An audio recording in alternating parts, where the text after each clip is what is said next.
0347 local time on June 26, 2025. A Russian S-400 radar dish sweeps the Crimean sky with enough electromagnetic energy to cook a turkey at 10 kilometers.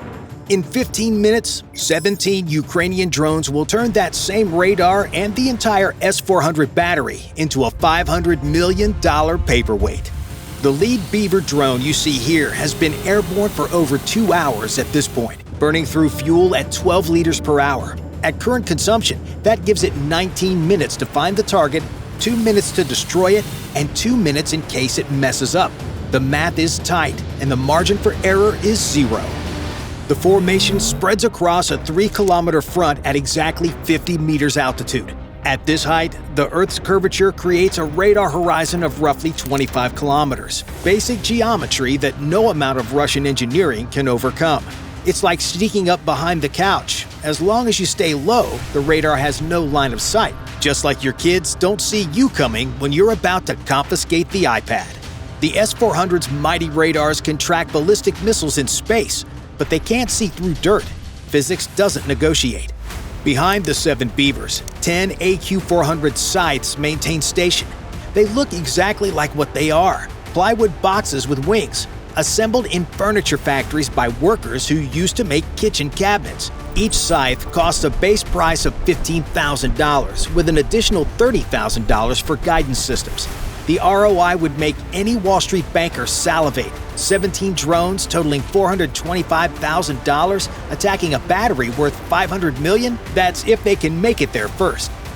Navigation relies on triple redundancy because Crimea has been a GPS jamming nightmare since 2022. Each drone carries a commercial GPS chip that costs $12 on Alibaba, backed up by accelerometers and gyroscopes that track every movement. The third system is pure Ukrainian cleverness: optical cameras comparing terrain to stored satellite imagery. Although Russia may jam satellites, they can't jam eyeballs. At 0415, the swarm executes its programmed dispersal. 7 drones climb to 80 meters, still below most radar coverage, but high enough for diving attacks. 5 maintain 50 meters, and 5 drop to 30 meters. This creates what drone operators call a vertical spread, forcing defenders to divide their attention across multiple altitude bands. On the receiving end, the S-400 battery near Zonkoy runs its standard overnight routine. 92N2E gravestone radar rotates once every 12 seconds, scanning for threats that aren't supposed to be there. The 91N6E Big Bird searches deeper, looking for high-altitude intruders. 4 launchers stand ready with 16 missiles. 2 Panzer S-1 units provide close-in defense. The numbers say this battery should be untouchable. The reality says 17 drones are about to prove otherwise. At 0415, this operator stares at his 92N2E display showing 17 contacts at 32 kilometers. His Panzer S-1 battery can engage about 3 simultaneous targets, maybe 4 if the computer doesn't overheat. I'm not a math major, but I know that 17 targets divided by 2 Panzers is more than 4 each, and that's if they can even see them. The Panzer's maximum engagement range is 20 kilometers. Its effective engagement envelope against aircraft is 15 kilometers, against missiles 10 kilometers, and just 5 kilometers against targets with radar cross-sections below 0.1 square meters. These drones register at 0.05 square meters. The math says he needs to wait until they're inside 5 kilometers for any chance of a hit. But here's the problem. 17 drones spread across a 3-kilometer front, approaching at 48 meters per second. Time from 5 kilometers to impact, 104 seconds. The Panzer can't fire 12 57E6 missiles without reloading, and it takes 5 minutes to reload. The time is not on their side. The targeting computer starts its calculations, but the numbers don't look too good. Each engagement requires 2 seconds for target acquisition, a second to fire the missile, 6 to 8 seconds of flight time to the target, and about 2 seconds to assess the damage. This means he needs 11 to 13 seconds per drone under perfect conditions. 17 drones times 12 seconds equals 204 seconds. He has 98 seconds. It's like realizing your wife's birthday is today, and you've got 10 minutes to find a gift, a card, and a believable excuse. Good luck, buddy. 20 kilometers north, The 91N6E Big Bird radar continues its rotations, oblivious to the approaching swarm. This L-band monster can see 600 kilometers out and track 300 targets simultaneously. It can detect a baseball at 100 kilometers. But its minimum altitude coverage is 100 meters. The drones at 50 meters might as well be submarines. The S-400's launchers remain in standby mode. Each 5P-85TE2 vehicle carries 4 missiles. The battery has 16 in total. In theory, they could engage 16 targets simultaneously. In practice, they need the 92N2E radars to provide targeting data. Without radar locks, those $1.5 million missiles are just expensive decorations. At 0425, the geometry gets worse. The drones adjust course, spreading their formation to 5 kilometers. Now they're approaching across a 90-degree arc. The Panzer's turret can traverse at 45 degrees per second, but tracking multiple targets across that arc means constant slewing back and forth, more time lost. The other Panzer unit, positioned at 800 meters south, faces the same equation with the same result. Between them, they have 24 ready missiles plus 16 reloads. Against aircraft or helicopters, that's plenty. Against a coordinated drone swarm, they'd need to hit with every single shot, and even then, they'd run out of missiles before targets. The irony is perfect. The radars can track objects in orbit. Its missiles can reach into the stratosphere. But against 17 drones built in basements, flying lower than treetop height, it might as well be defending itself with harsh language. At 0445 and just a few kilometers out, the Panzer's targeting computer finally achieves lock on drone number 1, then drone number 2. Then it stutters, trying to assign priority to 15 more targets, all presenting identical thermal signatures, all boring in at 48 meters per second. The operators can hear the computer's cooling fan scream as it tries to solve 17 simultaneous engagement equations. The first 57E6 missile leaves the rails 12 seconds later. It accelerates to Mach 3 in 2 seconds, racing toward drone number 3. The computer has decided that the closest threats are already within the minimum range. Flight time to target, 6.3 seconds. The proximity fuse searches for radar returns large enough to trigger detonation. It finds nothing. The missile passes within 2 meters of the Beaver and continues into the dawn sky. Seeing the problem, the operator overrides the computer and switches to manual targeting. His optical sight shows the drones clearly now, dark shapes against the lightening sky. He selects the Scythe, larger and supposedly easier to hit. The second missile launches. This time, the proximity fuse works, shredding the drone with tungsten fragments. 1 down, 16 to go. The math is relentless. Each successful engagement takes a minimum of 11 seconds. He's already burned 21 seconds. The lead drones are now at 2.8 kilometers. Time remaining, 52 seconds. Missiles remaining, 10.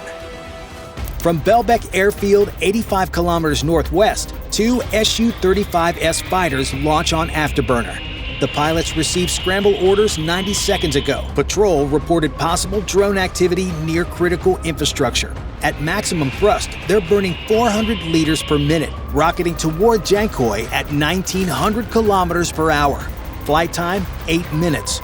At this rate, they'll arrive just in time to photograph the wreckage. The second Panzer joins the fight 10 seconds later, its operator firing in full automatic mode. The computer launches missiles as fast as the system allows, 1 every 3 seconds. Tungsten fragments still in the air like lethal confetti. 2 more drones disappear in puffs of smoke and plastic, 14 remaining. But physics has entered the chat. The drones execute their final attack profiles. The high group begins diving attacks at 30-degree angles, increasing their closure rate to 65 meters per second. The low group drops to 20 meters, using terrain masking to break radar locks. The middle group maintains steady approaches, forcing defenders to choose between multiple threat vectors. Just after 0446, both Panzers run dry. 24 missiles expended, 5 drones are destroyed, and 12 remain. Reload time, 5 minutes. Time to impact, 68 seconds. The operators switched to cannon mode, but everyone knows the statistics. Trying to shoot these drones down with that is like hitting a mosquito with a sniper rifle. The S-400 launchers finally receive authorization to engage, but it's no use. Without the 92N2E radars to provide precision targeting, they're firing blind. The two 48N6E missiles launch away, $3 million worth of desperation arcing into the sky. They're designed to hit aircraft at 200 kilometers. At a distance of 2 kilometers, they are useless against drones. Both missiles self-destruct after failing to acquire targets. At 0447, the Russians know they're cooked. 12 drones inside 500 meters approaching from 7 different vectors at 3 different altitudes. The defensive system can't traverse fast enough to engage them all. The operators know what's coming. They can see it, track it, and even smell it as they're peeing their pants, but can't stop it. The operators watch as 12 dots converge on the battery's vital systems, 2 heading for each 92N2E radar, 2 for each 91N6E, 4 targeting launchers. The Panzer's cannons traverse frantically, spraying 30mm rounds that miss by meters, but they won't do anything to stop what's about to happen next. At exactly 0447, the first Beaver connects with the primary 92N2E radar, its 20-kilogram shaped charge turning $50 million of Russian engineering into a work of modern art. The shaped charge you see detonating now performs exactly as designed. Ukrainian engineers calculated the optimal standoff distance, cone angle, and explosive composition. The copper liner, 3 millimeters thick, inverts and stretches into a jet moving at Mach 23. It punches through the radar's protective housing, the waveguide assembly, and the transmitter modules, and emerges on the other side. 37 seconds later, the backup 92N2E takes a direct hit from drone number 7. This Beaver approached from the opposite direction, catching the radar mid-rotation. The shaped charge hits the antenna feed horn, the most vulnerable point in the entire system. The explosion travels down the waveguide like a directed energy weapon, frying every component in sequence. The radar dish, 8 meters in diameter and weighing 3 tons, shears off its mount and crashes to the ground. At 0448 and 22 seconds, 2 Scythes hit the northern Big Bird simultaneously. With 32-kilogram warheads, they don't need shaped charges. Pure explosive force does the job. The first warhead cracks the radar's base structure. The second, arriving 0.7 seconds later, finds weakened metal and tears the entire assembly apart. The 40-ton antenna array, designed to survive 150 km/h winds, collapses like a house of cards. The battery is now completely blind. At 0448 and 45 seconds, Scythe number 13 finds pay dirt. The 5P-85TE2 launcher, 40 tons of sophisticated military hardware, takes a direct hit above Missile Tube 3. The warhead punches through 20 millimeters of armor plate and detonates inside the magazine. The 48N6E missile's solid propellant, stable under normal conditions, becomes unstable when exposed to detonation shock. It ignites. Solid rocket propellant burns at 2,800 degrees Celsius. The missile tube, designed to channel thrust downward during launch, now channels it upward. The pressure spike hits 300 atmospheres in 0.3 seconds. The tube ruptures. Burning propellant sprays across Missile 2 and 4. They ignite. In 1.3 seconds, 1,200 kilograms of propellant converts 3 missiles worth $4.5 million into the world's most expensive fireworks show. At 0449 and 10 seconds, the last 3 Beavers converge on the southern Big Bird radar. 3 impacts, 3 detonations, 1 result. The radar, already damaged by shrapnel from the burning launcher, takes 60 kilograms of high explosives in rapid sequence. It doesn't collapse, it disintegrates. Fragments rain down across a 200-meter radius. At 0450 and 35 seconds, the Su-35S fighters arrive. The flight leader's radar shows no returns for the S-400 battery. The radars that would normally guide them are burning wreckage. Visual contact reveals the full catastrophe. 4 distinct fire sources. Black smoke columns rise 500 meters. Secondary explosions are still cooking off. The pilots circle once, confirming what their sensors already show. The S-400 battery that protected Western Crimea for 3 years was completely destroyed in just over 3 minutes. 17 drones built in a basement, powered by lawnmower engines and guided by smartphone processors have proven that in modern warfare, ingenuity is the great equalizer. Bye for now.